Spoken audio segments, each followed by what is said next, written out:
sa hadith na matatagpuan sa Bukhari at Muslim. Na hadith ni Usama bin Zaid radhiyallahu an. Ba'athana Rasulullah sallallahu alaihi wasallam ila Juhayna, al-Ikrimat al-Juhayna, isang lugar na kung saan kami ay pupunta at natagpuan namin ng isa sa mga nagmunafik o gusto kaming paslangin o kami ay papaslangin, makikipag-anuhan sa kanila.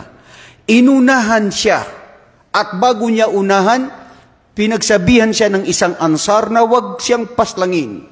Ngunit si Usama bin Zaid, dahil ito ay sa kanyang ang taong ito ay siya ay nagsabi ng la ilaha illallah, papaslangin na siya, pero tinuluyan siya. Noong matuluyan niya na nagsabi ng la ilaha illallah, ja'a hadal khabar ila Nabi sallallahu alaihi wasallam ila Madina. Dumating ang balitang ito kay Propeta Muhammad sallallahu alaihi wasallam sa kanya sa Madina. At nung nasabi ni Propeta sallallahu alaihi wasallam, ya Usamata, aqatalta nafsan qala la ilaha illallah. Ya Usamata, aqatalta nafsan man qala la ilaha illallah. Faqala Usama radhiyallahu anhu fi riwayatin ukhra, innama qalaha khawfan minas silah.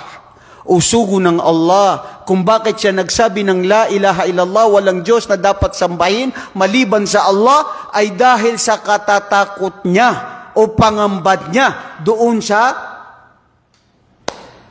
siya ay papaslangin. Dahil doon sa, ano ba yung sila? Espada. Napapatayin siya at paslangin at sa takot niya, nasabi niya yun. Faqala Rasulullah sallallahu alaihi wasallam, asyakakta an kalbiha aw an kalbihi hatta an fi kalbiha hatta maaqalaha aw qalahu. O Usama, bakit? Napasukan mo? Batid mo? Alam mo kung anong nasa puso niya?